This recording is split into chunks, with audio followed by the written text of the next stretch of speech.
Hello friends, मैं doctor Saroj Chahar और cleavage की यूट्यूब अभी बना रही हूँ मैं। तो उसमें ये थर्ड पार्ट है इसका, जिसमें हम डिस्कस करेंगे पैटर्न ऑफ क्लीवेज। ठीक है, इससे पहले वाला क्या था, प्लेन ऑफ क्लीवेज। तो यहाँ है pattern of cleavage. Pattern of cleavage को एक्सप्लेन करने के लिए हम चार प्रकार का पैटर्न है, तो चार पार्ट में इसको बांट दिया। Radial cleavage, biradial cleavage, spiral cleavage and bilateral cleavage. Spiral cleavage again दो प्रकार का होता है, dextral cleavage and sinistral cleavage, यानी क्लॉकवाइज डायरेक्शन में रोटेशन हो रहा है या एंटी क्लॉकवाइज डायरेक्शन में रोटेशन हो रहा है। ठीक है, अब यहां से शुरू करते हैं how we will define pattern of cleavage अगर बड़ा प्रश्न आता है तो।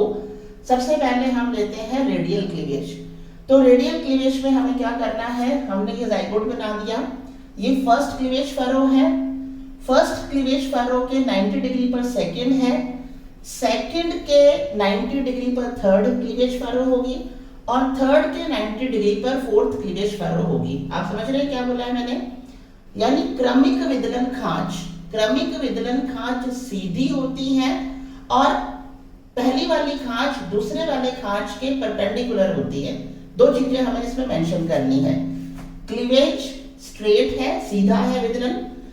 अल्टरनेट क्लीवेज फरो, यानी क्रमिक विदलन खांचे एक दूसरे के क्या है, 90 डिग्री पर है, समकोण पर है, जिसके परिणाम स्वरूप और ब्लास्टोमियर्स, जितने भी ब्लास्टोमियर्स बनेंगे वो समान साइज के होंगे, इक्वल साइज के होंगे और रेडियली अरेंज्ड होंगे, अरेय रूप से विन्यासित होंगे। ठीक है, वापस देख लें हम क्या बताना है। क्लीवेज हमेशा स्ट्रेट होगा, यानी क्लीवेज फरो स्ट्रेट है। अल्टरनेट जो क्लीवेज फरोज हैं वो एक दूसरे के क्या है, 90 डिग्री पर है, 90 डिग्री पर है, जिसके परिणाम स्वरूप सारे जो ब्लास्टोमियर्स बनेंगे वो इक्वल साइज के होंगे और रेडियली अरेंज्ड होंगे, अरेय रूप से विन्यासित होंगे। इस प्रकार का पैटर्न जो है क्लीवेज का वो देखा जाता है स्पॉन्ज में, सिलेंड्रेट्स में और इकाइनोडर्मेटा में। अब हम नेक्स्ट लेते हैं biradial cleavage. Biradial cleavage यानी blastomeres are radially arranged. Blastomeres का अरेंजमेंट तो कैसा है, रेडियल है, लेकिन इसमें क्या है, फर्स्ट 3 क्लीवेजेस, शुरू की जो 3 क्लीवेज हैं, विदलन फरो बनती हैं, वो शुरू की 3 विदलन खांच एक दूसरे के 90 डिग्री पर नहीं बन रही हैं।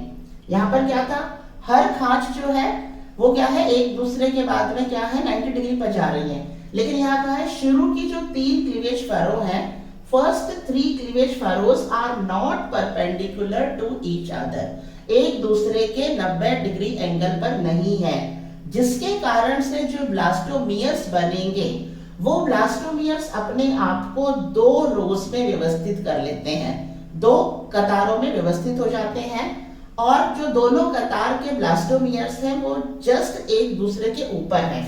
जैसे ये अगर एक लाइन है, पहली रो बन रही है, तो इसके जस्ट ऊपर दूसरे जो ब्लास्टोमियर्स हैं वो अपने आप को अरेंज कर लेंगे। ठीक है, हम वापस देखते हैं। First 3 cleavage furrows are not perpendicular to each other, शुरू की 3 विदलन खांच एक दूसरे के 90 डिग्री पर नहीं है, समकोण पर नहीं है, जिसके कारण ब्लास्टोमियर्स अपने आप को 2 कतारों में व्यवस्थित कर लेते हैं और प्रत्येक जो ब्लास्टोमियर है, नीचे की जो कतार है और ऊपर की कतार के जो ब्लास्टोमियर है वो जस्ट एक दूसरे के ऊपर अरेंज है। इस तरह का एग्जाम्पल जो है पैटर्न देखा जाता है इन टीनोफोरा एंड इन एसिला फाइलम के जंतुओं में। टीनोफोरा और एसिला फाइलम के जंतुओं में क्लीवेज पैटर्न किस प्रकार का है, बाई रेडियल क्लीवेज। ठीक है, अब हम लेते हैं स्पाइरल क्लीवेज। स्पाइरल क्लीवेज में हमें क्या बताना है, रोटेशनल मूवमेंट होता है। किसमें हो रहा है, जैसे ये जाइगोट है और ये न्यूक्लियस है ना, तो इसके बाहर की तरफ जो भाग है, कोशिका के बाहर की तरफ का जो भाग है उसमें एक रोटेशनल मूवमेंट हो रहा है। क्या हो रहा है, उसमें रोटेशनल मूवमेंट हो रहा है, जिसके कारण से जो विदलन खांच है वो सीधी नहीं होती है। सीधी ना होकर के किस तरफ है, थोड़ी सी तिरछी, यानी एनिमल पोल से वेजिटल पोल की तरफ जो स्ट्रेट लाइन में आनी थी विदलन खांच, वो स्ट्रेट लाइन में ना आकर के तिरछी है। तो rotational movement is in surrounding of egg, यानी एग के बाहर की साइड में जो स्पेस है वहां पर रोटेशनल मूवमेंट हो रहा है, और रोटेशनल मूवमेंट के कारण क्लीवेज फरो यानी विदलन खांच इज नॉट स्ट्रेट, सीधी नहीं है, यानी एनिमल पोल से वेजिटल पोल की तरफ सीधी नहीं है बल्कि ऑब्लिक है, तिरछी है। इसीलिए इस क्लीवेज फरो को ऑब्लिक क्लीवेज फरो भी कहते हैं, जिसके परिणाम स्वरूप because of rotational movement lower layered blastomeres, यानी रोटेशनल मूवमेंट के कारण जो ब्लास्टोमियर्स बने और जो दो रोज बनी है ब्लास्टोमियर की, तो उसके अंदर जो नीचे के जो ब्लास्टोमियर हैं वो ऊपर के ब्लास्टोमियर के जस्ट नीचे नहीं है। जैसे हमने यहाँ क्या पढ़ा था, नीचे के ब्लास्टोमियर दो कतारों में व्यवस्थित हैं, तो नीचे के ब्लास्टोमियर ऊपर के ब्लास्टोमियर के जस्ट ऊपर है। लेकिन यहाँ पर क्या है, रोटेशनल मूवमेंट के परिणाम स्वरूप जो क्लीवेज फरो है वो तिरछी है, उसके कारण से जो दो रोज बनेगी ब्लास्टोमियर्स की, उनमें से नीचे के जो ब्लास्टोमियर्स हैं वो ऊपर के ब्लास्टोमियर के जस्ट नीचे नहीं है, बल्कि कहां पर है, उनके बीच में जो जगह है उस जगह पर अपने आप को व्यवस्थित करते हैं। जैसे मान लो ये नीचे की रो है ना, तो ऊपर वाले कहां होंगे, इनके बीच की स्पेस में, बीच की स्पेस में होंगे, जस्ट ऊपर व्यवस्थित नहीं है। Because of rotational movement lower layered blastomeres are not arrange just below the upper layer blastomeres, यानी ऊपर की लेयर के ब्लास्टोमियर के जस्ट नीचे नहीं है, but present in between the space, बल्कि उनके बीच में जो स्पेस है वहां अपने आप को अरेंज करते हैं। और इस तरह का जो क्लीवेज पैटर्न है ये देखा जाता है इन एनालिडा एंड मोलस्का, यानी एनालिडा और मोलस्का के सदस्यों में पैटर्न ऑफ क्लीवेज किस प्रकार का है, स्पाइरल क्लीवेज। तो हमने किया स्पाइरल क्लीवेज। स्पाइरल क्लीवेज में जो है क्या बताया, रोटेशनल मूवमेंट हो रहा होता है, यानी कोशिका के बाहर की तरफ रोटेशनल मूवमेंट हो रहा होता है चीजों का, उस कारण से जो विदलन खांच है वो सीधी नहीं होती है, बल्कि एनिमल पोल से वेजिटल पोल की तरफ थोड़ी तिरछी होती है, ऑब्लिक क्लीवेज भी इसको कह सकते हैं। इस कारण से रोटेशनल मूवमेंट का कारण से दो लेयर जो बन रही है ब्लास्टोमियर्स की, उसमें से जैसे नीचे की लेयर है तो ऊपर की जो लेयर वाले ब्लास्टोमियर्स हैं वो उसके जस्ट ऊपर नहीं होंगे, बल्कि कहां होंगे, इन बिटवीन द स्पेस, ठीक है। तो because of rotational movement lower layer blastomeres are not arranged just below the upper layer blastomere, यानी अपर लेयर के जस्ट नीचे नहीं होंगे, but present in between the space, ठीक है। और ऐसा स्पाइरल क्लीवेज किसमें होता है, एनालिडा और मोलस्का के जाइगोट में स्पाइरल क्लीवेज पाया जाता है। Spiral cleavage direction of rotation के अकॉर्डिंग दो प्रकार का हो सकता है, dextral spiral and sinistral spiral. Dextral मतलब राइट हैंड साइड में अगर जो है ऑब्लिक क्लीवेज होता जा रहा है, रोटेशन मूवमेंट होता जा रहा है, या clockwise direction, we can say clockwise direction, तो उसको कहेंगे डेक्स्ट्रल स्पाइरल।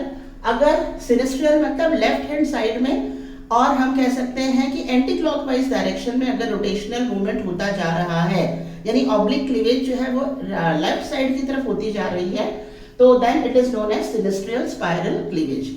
अब लास्ट लेते हैं हम type bilateral cleavage. Bilateral cleavage में जो क्लीवेज फरो है, विदलन खांच जो है, उसके परिणाम स्वरूप जो ब्लास्टोमियर्स बनते हैं वो ब्लास्टोमियर्स शुरू में ही क्या अरेंज हो जाते हैं, बाइलेटरली अरेंज हो जाते हैं, द्विपार्श्व समिति में व्यवस्थित हो जाते हैं। इसमें symmetry established in 4 blastomere stage, यानी जब 4 ब्लास्टोमियर यानी 2 विदलन हुआ, 2 विदलन के बाद में 4 जो ब्लास्टोमियर्स बने हैं, उन 4 ब्लास्टोमियर अवस्था में ही बाइलेटरल सिमेट्री हो जाती है उनकी। और जो 4 ब्लास्टोमियर्स बन रहे हैं उनमें से 2 ब्लास्टोमियर्स बड़े होते हैं और 2 ब्लास्टोमियर्स छोटे होते हैं, और वो अपने आप को बाइलेटरली जो है एक दूसरे के बाइलेटरली जो है व्यवस्थित होते हैं, ठीक है। तो सिमेट्री एस्टैब्लिशेस इन 4 ब्लास्टोमियर स्टेज, 2 ब्लास्टोमियर छोटे होते हैं और 2 ब्लास्टोमियर बड़े होते हैं। तो इस तरह से ये जो प्रकार का क्लीवेज है पैटर्न का, ये कहलाता है बाइलेटरल क्लीवेज, ठीक है। तो इस तरह से हो गया ये हमारा pattern of cleavage, 4 type, radial, biradial, spiral. Spiral में again two types, right hand side में हो रहा है या लेफ्ट हैंड साइड में हो रहा है, या क्लॉकवाइज डायरेक्शन में हो रहा है या एंटी क्लॉकवाइज डायरेक्शन में रोटेशन हो रहा है। And bilateral cleavage. अब हम लेते हैं कि पैटर्न ऑफ क्लीवेज किस चीज पर डिपेंड करता है। पैटर्न ऑफ क्लीवेज डिपेंड करता है या कंट्रोल किसके द्वारा किया जाता है।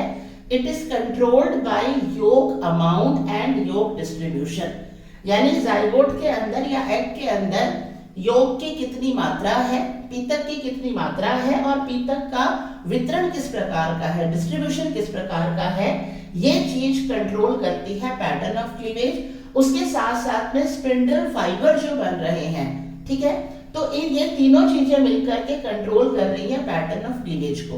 तो अगर क्वेश्चन आता है पैटर्न ऑफ क्लीवेज तो हमें ये 4 टाइप बतानी है और इसको हमें इस तरह से आप डिस्क्राइब करोगे तो you will get the full marks, ठीक है।